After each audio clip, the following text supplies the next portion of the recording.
अस्सलाम वालेकुम। Welcome to my YouTube channel Naveed Urdu voice centre. तमाम वीडियोस की अपडेट के लिए नवीद उर्दू वॉइस सेंटर को सब्सक्राइब करके बेल का नोटिफिकेशन को ऑन कर दें।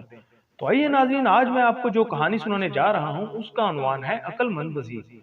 नाजरीन, एक बादशाह का वजीर बहुत ही अक्लमंद था। उसकी जहानत की वजह से बादशाह भी उसे बहुत पसंद करता था। लेकिन एक दफा वजीर से एक गलती हो गई। बादशाह को इस गलती का इल्म हुआ तो बादशाह ने उसकी सारी जायदाद जब्त कर ली और उसे कैद खाने में डाल दिया। इस मुसीबत में वजीर की वो नेकियां काम आई जो वो इक्तदार के जमाने में हर एक की मदद करने की कोशिश करता था। यही वजह थी कि जब उस पर मुसीबत पड़ी तो सब ने उसकी बहुत मदद की। इस दौरान जब वजीर कैद में था, पड़ोसी मुल्क के बादशाह ने वजीर को एक खत भेजा और लिखा कि हमें बहुत अफसोस है कि तुम्हारे बादशाह ने तुम्हारी वफादारी और ईमानदारी के बदले तुम्हें कैद में डाल दिया है। अगर तुम चाहो तो हम तुम्हारी मदद कर सकते हैं, तुम्हें कैद से निकाल कर अपनी रियासत में आला ओहदा देंगे। वजीर ने खत पढ़कर खत की पुष्ट पर जवाब कुछ यूं लिखा, मैं आपका शुक्रगुजार हूँ कि आपने मुझे याद रखा, लेकिन आपकी बात नहीं मान सकता। अगरचा मुझ पर मुसीबत आन पड़ी है, लेकिन यह जल्द ही खत्म हो जाएगी। इस मुसीबत में मैं आपकी बात मानकर अपने मुल्क और अपने बादशाह से गद्दारी नहीं कर सकता। कासिद ये खत लेकर अपने मुल्क की तरफ रवाना हो गया। इत्तेफाक से इस सारे वाक़ये की खबर एक ऐसे शख्स को हो गई जो वजीर का दुश्मन था।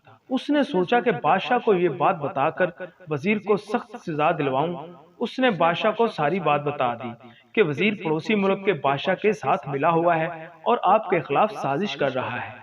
बादशाह ने सोचा अगर ये बात सच निकली तो वो वजीर को सजाए मौत देगा।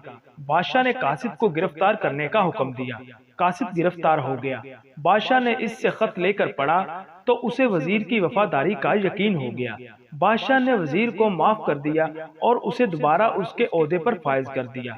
अब बादशाह भी अपनी गलती पर नादम था कि उसने वजीर पर बेबुनियाद इल्जाम आयद करके सजा दी थी और एक बार भी उसकी बात सुनने की कोशिश नहीं की। जब बादशाह ने अपनी गलती की तलाफी करने की कोशिश की तो वजीर ने कहा, बादशाह सलामत, हम अक्सर गलतियां करते हैं। अपनी गलती को मान लेना और उसको दोबारा ना दोहराना, यही जहानत है। मैंने एक गलती की थी, मैं उस पर शर्मिंदा भी था, लेकिन मैंने अपनी गलती तस्लीम करने में देर कर दी। यही बात मेरी सजा और आपकी नाराजगी का सबब बनी।